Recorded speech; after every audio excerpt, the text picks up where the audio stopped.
Assalamu alaikum wa rahmatullahi wa barakatuhu.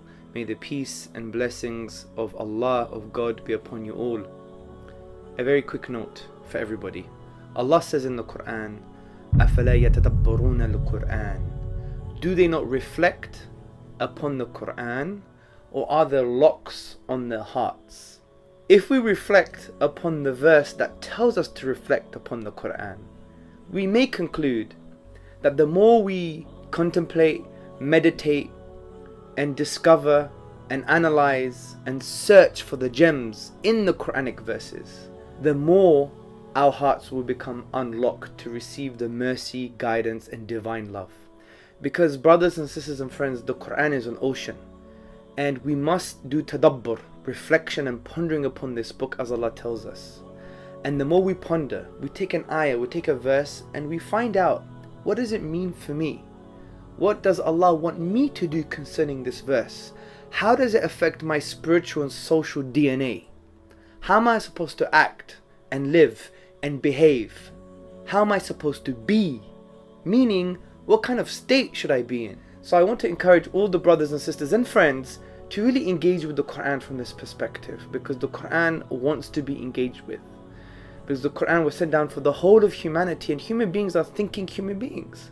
So Allah, the divine reality, the Lord of everything that exists, is telling us, engage with His word, with His eternal word.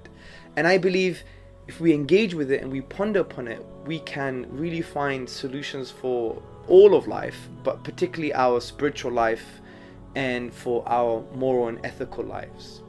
And I just want to give you an example. I want you to go to chapter 12 of the Quran. It has become my favorite chapter.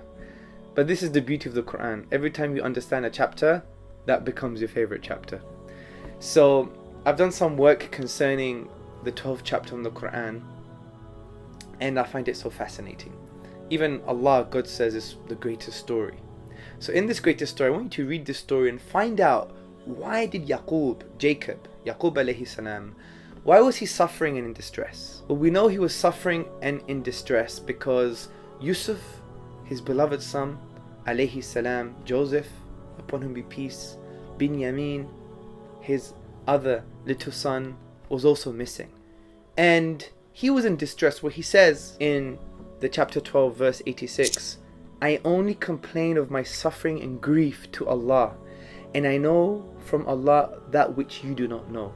So from the perspective of a state of being, so say we're depressed sometimes in life and we're really upset, or we don't know where we're going, and we have this kind of existential crisis. Who are we? Whose are we? What are we? Why are we? All these questions we can't really answer properly. We haven't really reflected upon those questions properly, because we all need reminders.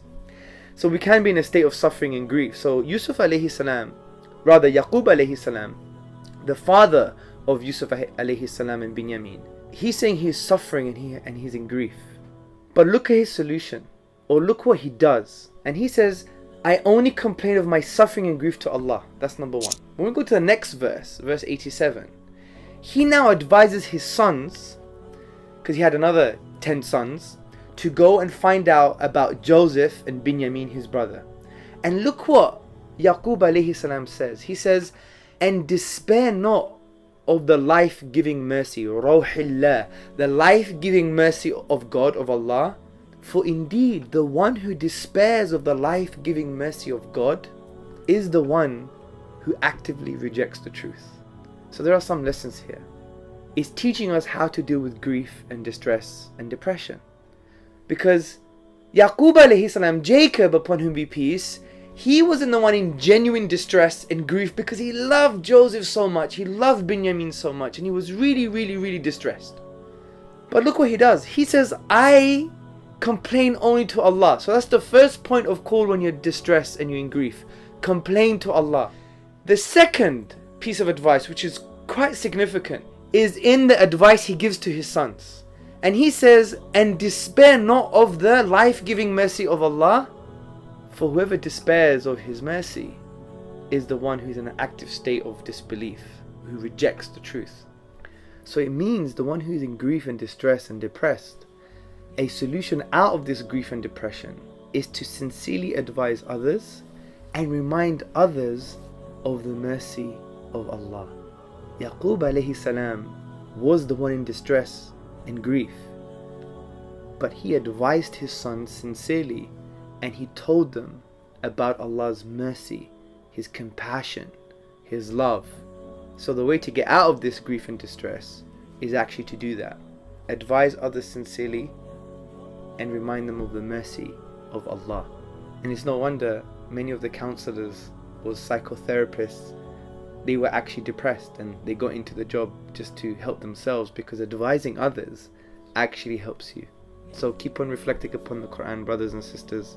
And if you do feel a bit distressed, a bit in grief, rely on Allah, refer to Allah, complain to Allah alone, because He's the only one who can change the situation.